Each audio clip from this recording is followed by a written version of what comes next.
प्रिय विद्यार्थियों, आप सभी को मेरा नमस्कार। आज का हमारा टॉपिक है वो है भौतिक प्रक्रमों में ली सातेलिय सिद्धांत के अनुप्रयोग। तो जो विभिन्न प्रकार के फिजिकल प्रोसेस होते हैं उनमें ली सातेलिय सिद्धांत की क्या एप्लीकेशन है, इनके बारे में आज हम इस वीडियो के माध्यम से जानेंगे। तो हम पहली एप्लीकेशन लेते हैं, ठोस पदार्थों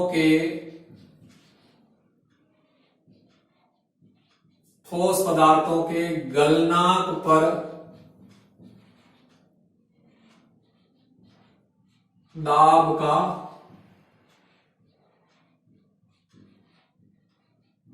प्रभाव।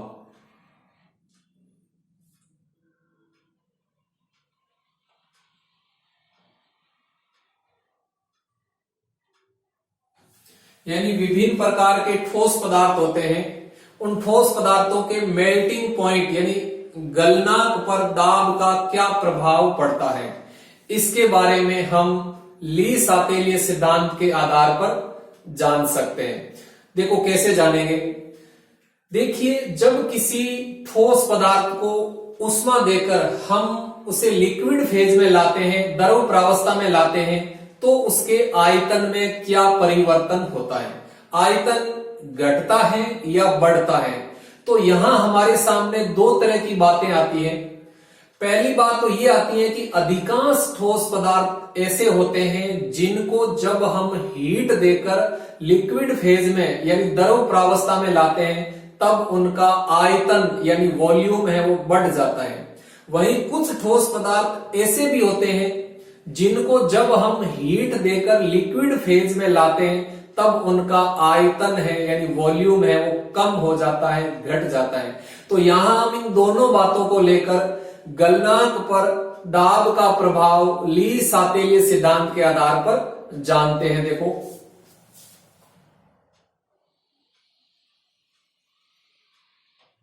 तो अधिकांश ठोस पदार्थों के लिए देखो क्या होता है, अधिकांश ठोस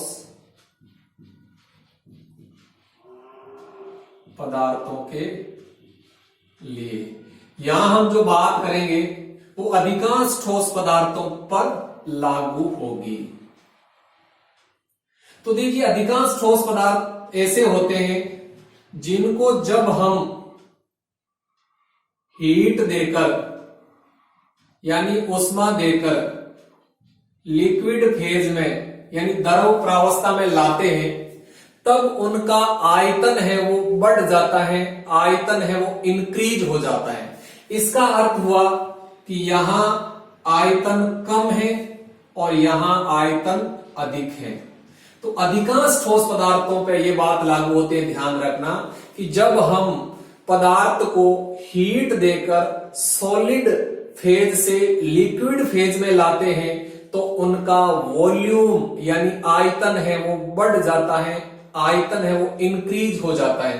ठीक, तो अब एक बात और देखिए कि जब कोई पदार्थ ठोस प्रावस्था से लिक्विड प्रावस्था में जाता है तो उस प्रक्रम को हम कहते हैं गलन। क्या कहते हैं? गलन कहते हैं, यानी फ्यूजन। और जब कोई पदार्थ लिक्विड फेज से सॉलिड फेज में आता है तो उस प्रक्रम को हम कहते हैं पिंडन। ठीक, तो अब ध्यान से सुनिए कि जो गलन का प्रोसेस है ये गलन का प्रोसेस एंडोथर्मिक प्रोसेस होता है। अर्थात जब कोई पदार्थ ठोस प्रावस्था से लिक्विड प्रावस्था में जाता है तब वह ऊष्मा को अवशोषित करता है। ठीक, और जो पिंडन है ये पिंडन का जो प्रोसेस है यह प्रोसेस एक्सोथर्मिक होता है। अर्थात जब कोई पदार्थ लिक्विड फेज से सॉलिड फेज में जाता है तब ऊष्मा का उत्सर्जन होता है। ठीक, यानी यहां जो गलन है वो तो एंडोथर्मिक प्रोसेस है और जो पिंडन है वो एक्सोथर्मिक प्रोसेस है। और यहां यह एक भौतिक प्रक्रम है। ठीक, और जब इस भौतिक प्रक्रम को हम किसी बंद पात्र के अंदर करवाते हैं तो हम देखेंगे कि कुछ समय बाद इस फिजिकल प्रोसेस में, इस भौतिक प्रक्रम में साम्य स्थापित हो जाता है। ठीक, अब मान लीजिए इस भौतिक प्रक्रम में साम्य स्थापित हो गया और साम्य स्थापित होने के बाद हम दाब में परिवर्तन करते हैं। तो जब दाब में परिवर्तन करेंगे तो साम्य पर क्या प्रभाव पड़ेगा? तो देखिए, जब हम प्रेशर को बढ़ाते हैं, क्या करते हैं, प्रेशर को बढ़ाते हैं, तो ली सातेलिय सिद्धांत के अनुसार साम्य उस दिशा में शिफ्ट हो जाएगा जिधर वॉल्यूम कम होता है। ध्यान से सुनना, जब प्रेशर को बढ़ाएंगे तो ली सातेलिय सिद्धांत के अनुसार साम्य उस दिशा में शिफ्ट हो जाता है जिधर वॉल्यूम कम होता है। तो देखो यहां इधर तो वॉल्यूम अधिक है और इधर वॉल्यूम कम है, तो जब प्रेशर को बढ़ाया जाएगा तो साम्य है वो प्रतीक दिशा में शिफ्ट हो जाएगा। साम्य प्रतीक दिशा में शिफ्ट हो जाएगा। ठीक, और जब हम प्रेशर को कम करेंगे तो उस कंडीशन में साम्य है वो अगर दिशा में, अगर दिशा में शिफ्ट हो जाएगा। ठीक, तो अब देखो गलनांक पर दाब का क्या प्रभाव पड़ेगा। तो जब हम प्रेशर को बढ़ाएंगे, क्या करेंगे, प्रेशर को बढ़ाएंगे, तो यहां देखिए प्रेशर को बढ़ाने पर साम्य है वो प्रतीक दिशा में शिफ्ट हो रहा है। क्या हो रहा है, साम्य प्रतीक दिशा में शिफ्ट हो रहा है। तो जब साम्य प्रतीक दिशा में शिफ्ट होगा यानी बाईं ओर शिफ्ट होगा, तो इसका अर्थ यह है कि जो ये ठोस पदार्थ हैं ये आसानी से लिक्विड फेज में परिवर्तित नहीं हो रहा है। अर्थात इसका अर्थ ये हुआ कि इस ठोस पदार्थ का गलनांक है वो अधिक है, अर्थात इसका गलनांक है वो बढ़ जाता है। तो जब हम प्रेशर को बढ़ाएंगे तो मेल्टिंग पॉइंट है वो बढ़ जाता है, मेल्टिंग पॉइंट है वो इंक्रीज हो जाता है, बढ़ जाता है। और जब हम प्रेशर को कम करेंगे तब मेल्टिंग पॉइंट है वो कम हो जाएगा। तो ये बात अधिकांश ठोस पदार्थों पर लागू होती है। ये बात ये होती है कि जब हम प्रेशर को बढ़ाएंगे तो मेल्टिंग पॉइंट यानी गलनांक बढ़ जाता है, और जब हम प्रेशर को कम करेंगे तब मेल्टिंग पॉइंट यानी गलनांक है वो कम हो जाता है। तो ये बात अधिकांश ठोस पदार्थों पर लागू होती है। अब देखो कुछ ठोस पदार्थों के लिए क्या होता है, कुछ ठोस पदार्थों के लिए, कुछ ठोस पदार्थों के लिए, कुछ ठोस पदार्थों के लिए क्या होता है कि जब हम ठोस पदार्थों को हीट देकर यानी ऊष्मा देकर लिक्विड फेज में लाते हैं तब आयतन है वो कम हो जाता है, आयतन है वो घट जाता है। इसका अर्थ है कि यहां तो आयतन अधिक है और यहां आयतन कम है। ऐसा कुछ ठोस पदार्थों के लिए लागू होता है। यदि हम एग्जाम्पल की बात करें तो यह बहुत अच्छा एग्जाम्पल है बर्फ यानी आइस। आइस आइस को जब हीट देकर के वाटर में चेंज किया जाता है तब क्या हो जाता है, इसका वॉल्यूम है वो कम हो जाता है। तो इसका मतलब इधर वॉल्यूम अधिक है।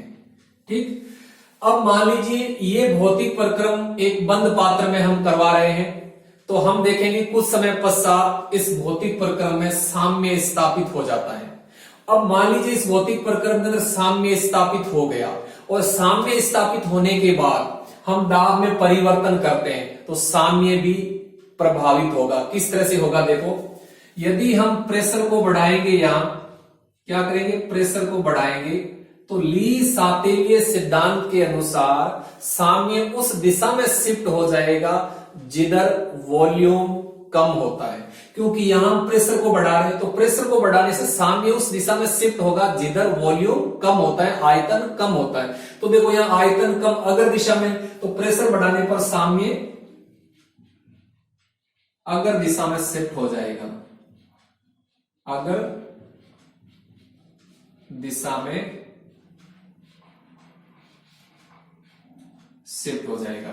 और जब प्रेशर को कम किया जाएगा तब साम्य है वो प्रतीप दिशा में, प्रतीप दिशा में शिफ्ट हो जाएगा। तो अब हम यहां देखते हैं कि गलनांक पर दाब का क्या प्रभाव होगा, यानी मेल्टिंग पॉइंट पर दाब का क्या प्रभाव होगा यहां। तो जब हम प्रेशर को बढ़ा रहे हैं, क्या कर रहे हैं, प्रेशर को बढ़ा रहे हैं, तब क्या हो रहा है, साम्य है वो अगर दिशा में जा रहा है, ठीक, साम्य है वो दाईं ओर जा रहा है। इसका अर्थ ये हुआ कि ठोस पदार्थ आसानी से लिक्विड फेज में परिवर्तित हो रहा है, अर्थात ठोस पदार्थ का गलनांक कम है, यानी मेल्टिंग पॉइंट है वो कम हो गया। तो जब प्रेशर को बढ़ाएंगे तो यहां मेल्टिंग पॉइंट है वो कम हो जाता है। क्या हो जाता है, मेल्टिंग पॉइंट, यानी जो गलनांक है वो कम हो जाता है। और जब हम प्रेशर को कम करेंगे तब क्या होगा, मेल्टिंग पॉइंट, यानी जो गलनांक है वो बढ़ जाता है। तो ये बात बर्फ जैसे कुछ ठोस पदार्थों पर लागू होती है कि जब हम प्रेशर को बढ़ाएंगे तो गलनांक कम हो जाता है और प्रेशर को कम करेंगे तो गलनांक बढ़ जाता है। तो इस प्रकार से ठोस पदार्थों के गलनांक पर दाब का प्रभाव होता है। अब यहां एक बात और ध्यान से सुनिए, वो कई बार क्वेश्चन कंपटीशन में पूछा जाता है कि जो गलनांक बिंदु होता है, जो मेल्टिंग पॉइंट होता है, उस मेल्टिंग पॉइंट पर, उस गलनांक बिंदु पर पदार्थ की कौन सी दो प्रावस्थाएं परस्पर साम्य में होती है।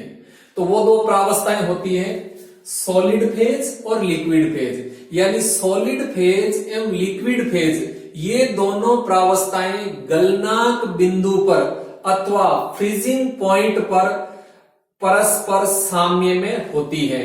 तो ध्यान रखना, गलनांक बिंदु पर अथवा फ्रीजिंग पॉइंट पर ठोस प्रावस्था एवं द्रव प्रावस्था परस्पर साम्य में रहती है। तो ये हमारा पहली एप्लीकेशन हो गई ली सातेलिय सिद्धांत के।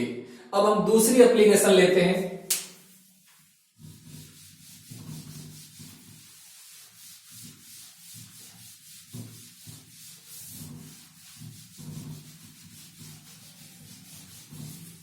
दूसरी एप्लीकेशन है द्रव पदार्थों के क्वथनांक पर दाब का प्रभाव। द्रव पदार्थों के क्वथनांक यानी बॉइलिंग पॉइंट पर दाब का प्रभाव।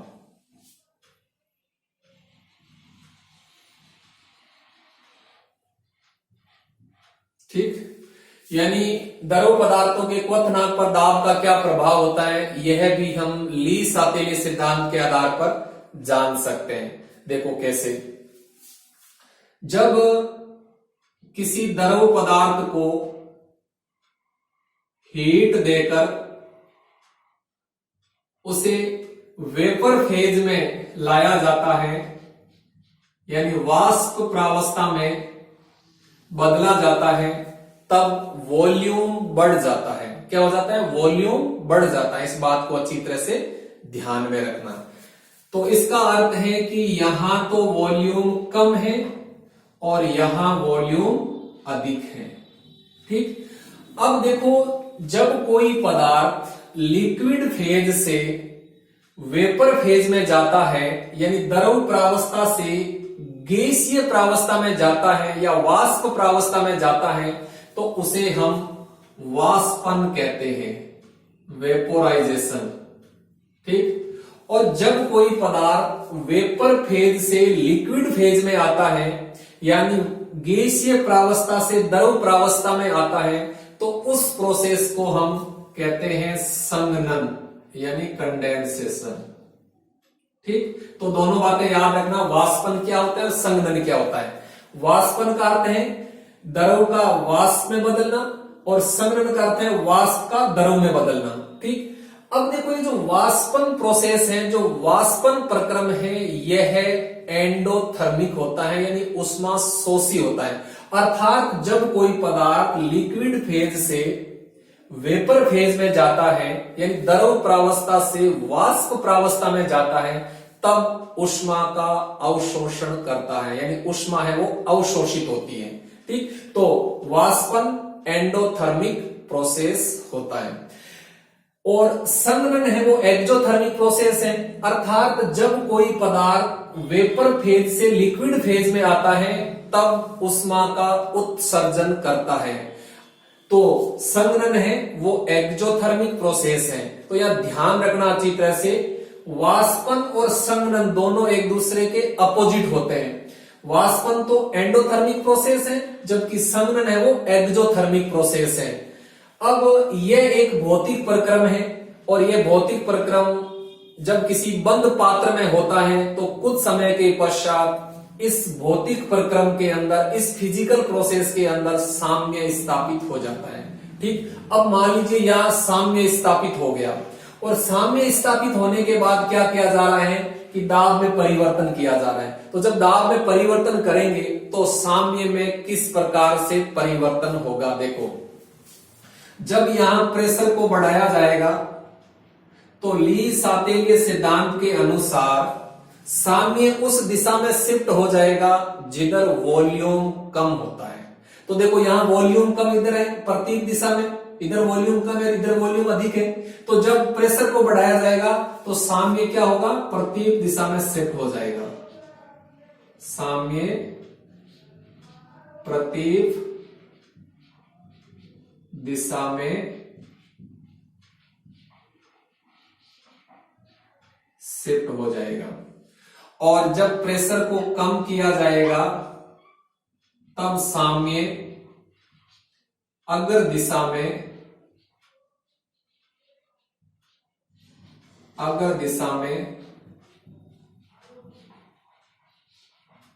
शिफ्ट हो जाता है।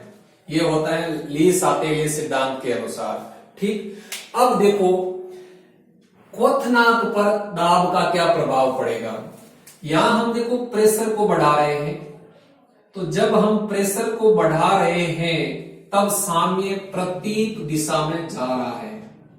क्या हो रहा है, प्रतीक दिशा में जा रहा है, यानी प्रेशर बढ़ाने पर साम्य प्रतीक दिशा में यानी बाईं ओर आ रहा है। इसका अर्थ ये हुआ कि प्रेशर बढ़ाने पर पदार्थ है वो लिक्विड फेज से वाष्प फेज में, यानी लिक्विड फेज से वेपर फेज में आसानी से परिवर्तित नहीं होता है। इसका अर्थ ये हुआ कि जब प्रेशर बढ़ा रहे हैं तो द्रव पदार्थ का क्वथनांक बढ़ जाता है। क्या हो जाता है, बढ़ जाता है। तो प्रेशर बढ़ाने पर बॉइलिंग पॉइंट बढ़ जाता है, बॉइलिंग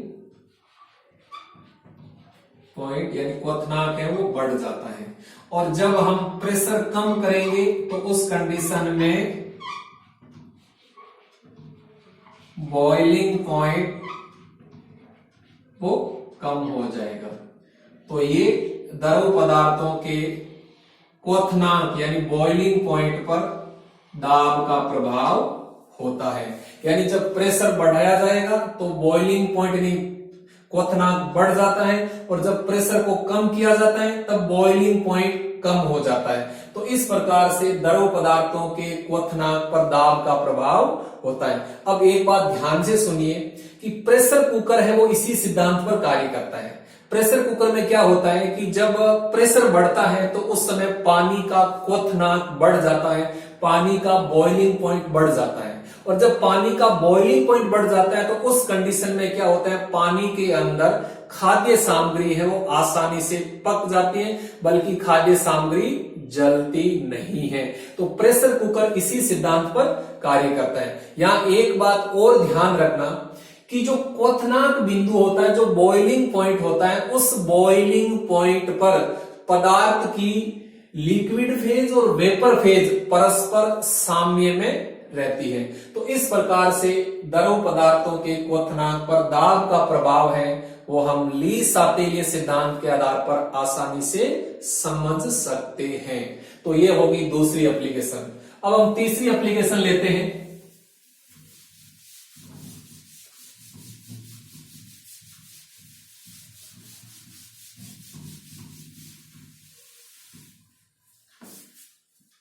तीसरी एप्लीकेशन है ठोस पदार्थों के विलेयता पर ताप का प्रभाव। ठोस पदार्थों की विलेयता पर ताप का प्रभाव यानी विभिन्न प्रकार के ठोस पदार्थ होते हैं, उन ठोस पदार्थों की सोल्यूबिलिटी पर ताप का क्या प्रभाव पड़ता है, यह भी हम ली सातेलिय सिद्धांत के आधार पर जान सकते हैं। तो देखो यहां हमारे सामने दो तरह की बातें आती हैं। पहली बात तो ये आती है कि कुछ ठोस पदार्थ ऐसे होते हैं जिनको जब किसी विलायक में घोलकर विलयन बनाया जाता है तब ऊष्मा है वो परिवेश से सिस्टम के अंदर आती है। अर्थात कुछ ठोस पदार्थ ऐसे होते हैं जिनको जब किसी विलायक में घोलकर विलयन बनाया जाता है तब एंडोथर्मिक प्रोसेस यानी ऊष्मा शोषी प्रक्रम संपन्न होता है। जबकि कुछ ठोस पदार्थ ऐसे होते हैं जिनको जब किसी विलायक में घोलकर सॉल्यूशन बनाया जाता है तब एक्जोथर्मिक प्रोसेस यानी ऊष्मा क्षेपी प्रक्रम संपन्न होता है। अर्थात ऊष्मा है वो सिस्टम से परिवेश में जाती है। तो यहां हम दोनों बातों को लेकर के विलेयता पर ताप का जो प्रभाव है वो ली सातेलिय सिद्धांत के आधार पर समझते हैं।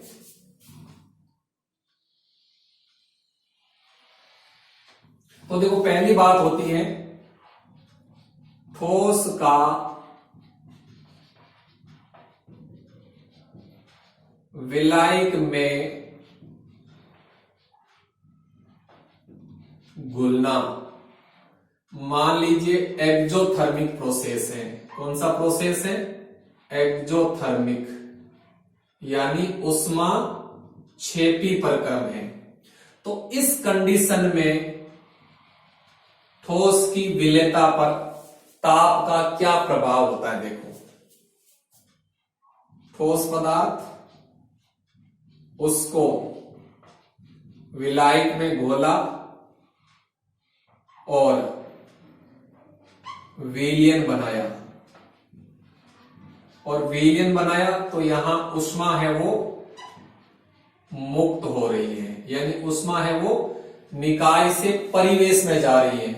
तो ये एक भौतिक प्रक्रम हो गया। अब इस भौतिक प्रक्रम में क्या है कि जब रिएक्शन अगर दिशा में जाएगी तो उस समय तो परिवेश का टेम्परेचर बढ़ेगा और जब रिएक्शन प्रतीक दिशा में आएगी तो उस समय परिवेश का टेम्परेचर घटेगा। ठीक, तो अब देखो ये भौतिक प्रक्रम एक बंद पात्र में है और उस पात्र में कुछ समय के पश्चात मान लीजिए साम्य स्थापित हो गया और साम्य स्थापित होने के बाद हम क्या करते हैं कि ताप में परिवर्तन करते हैं। तो विलेयता पर क्या प्रभाव होगा? देखो यानी साम्य पर क्या प्रभाव होगा?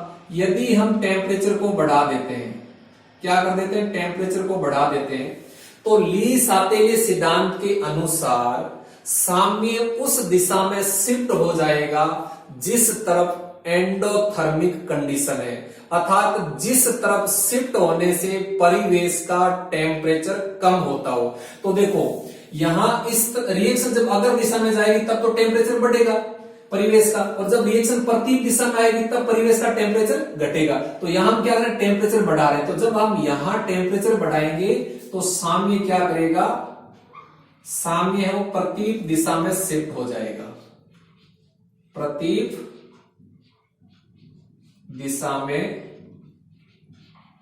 शिफ्ट हो जाएगा, क्योंकि प्रत्येक दिशा के अंदर एंडोथर्मिक कंडीशन है। और यदि हम टेम्परेचर को कम करते हैं तो उस कंडीशन में, टेम्परेचर को कम किया जाता है तो उस कंडीशन में साम्य है वो अग्र दिशा में शिफ्ट हो जाता है, अग्र दिशा में शिफ्ट हो जाता है, क्योंकि अगर दिशा में एक्सोथर्मिक कंडीशन है। तो इस प्रकार से जब टेम्परेचर को बढ़ाते हैं तो साम्य प्रतीक दिशा में शिफ्ट हो जाता है, और जब टेम्परेचर को कम किया जाता है तो साम्य अगर दिशा में शिफ्ट हो जाता है। तो अब देखो टेम्परेचर का विलेयता पर क्या प्रभाव हो जाएगा, यानी यदि हम टेम्परेचर को बढ़ाते हैं, क्या कर रहे हैं, टेम्परेचर को बढ़ाते हैं, तो टेम्परेचर को बढ़ाने पर साम्य क्या हो रहा है, प्रतीक दिशा में जा रहा है। ठीक, यानी जब टेम्परेचर को बढ़ाया जाता है तो साम्य प्रतीक दिशा में आ रहा है, बाईं ओर आ रहा है। तो इसका अर्थ यह हुआ कि जो ठोस पदार्थ है वो विलायक में आसानी से नहीं घुल रहा है, अर्थात ठोस पदार्थ की विलेयता है वो कम हो जाती है। तो यहां हम देख रहे हैं कि जब टेम्परेचर को बढ़ाएंगे तो सोल्यूबिलिटी यानी विलेयता कम हो जाती है,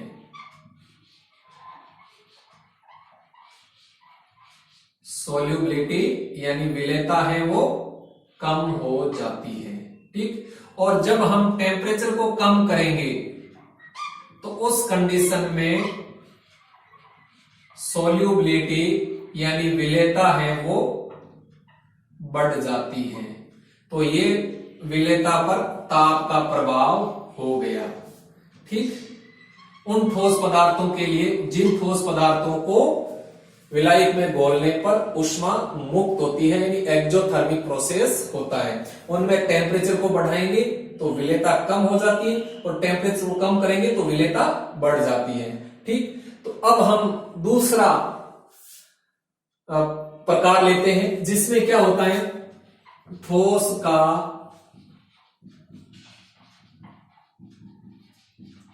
विलायक में घुलना। मान लीजिए एंडोथर्मिक प्रोसेस है, कौन सा प्रोसेस है, एंडोथर्मिक यानी ऊष्मा शोषी प्रक्रम है।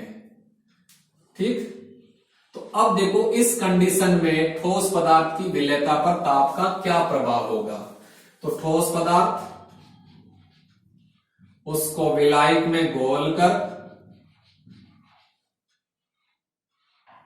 सॉल्यूशन यानी विलयन बनाया जाता है, और यहां ऊष्मा है वो अवशोषित हो रही है, यानी ऊष्मा है वो परिवेशी सिस्टम के अंदर आ रही है। तो यह एक फिजिकल प्रोसेस है और ये किसी बंद पात्र में करवाया जा रहा है। तो उस बंद पात्र में कुछ समय के बाद साम्य स्थापित हो जाता है, और यहां हम देख रहे हैं कि जब अभिक्रिया अगर दिशा में जाती है तो परिवेश का टेम्परेचर यहां कम होता है, और जब अभिक्रिया प्रतीक दिशा में आती है तो परिवेश का टेम्परेचर बढ़ जाता है। तो मान लीजिए इस भौतिक प्रक्रम में साम्य स्थापित हो गया, और साम्य स्थापित होने के बाद हम टेम्परेचर में परिवर्तन करते हैं तो साम्य पर क्या प्रभाव पड़ेगा। देखो, जब हम टेम्परेचर को बढ़ाते हैं तो ली-सातेली सिद्धांत के अनुसार साम्य उस दिशा में शिफ्ट हो जाएगा जिधर एंडोथर्मिक कंडीशन है, अर्थात जिधर टेम्परेचर कम होता है। तो यहां देखो अगर दिशा में एंडोथर्मिक कंडीशन है, अगर दिशा में टेम्परेचर कम हो रहा है तो साम्य क्या करेगा, अगर दिशा में शिफ्ट हो जाएगा, साम्य अगर दिशा में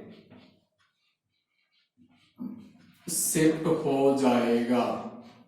ठीक, और यदि हम टेम्परेचर को कम कर दें तो उस कंडीशन में साम्य है वो प्रतीक दिशा में शिफ्ट हो जाएगा, प्रत्येक दिशा में शिफ्ट हो जाएगा। तो अब देखो इस कंडीशन में विलेयता पर ताप का क्या प्रभाव हुआ। यदि हम टेम्परेचर को बढ़ा दें, क्या करते हैं, टेम्परेचर को बढ़ा दें, तो जब हम टेम्परेचर को बढ़ा दें तो सामी अगर दिशा में जा रहा है, इट मींस टेम्परेचर को बढ़ाने पर ठोस पदार्थ जल्दी जल्दी आसानी से विलायक में घुल जाता है। तो इसका मतलब हुआ कि यहाँ टेम्परेचर बढ़ाने पर सोल्यूबिलिटी बढ़ गई, विलेयता बढ़ गई, तो यहाँ टेम्परेचर बढ़ाने पर सोल्यूबिलिटी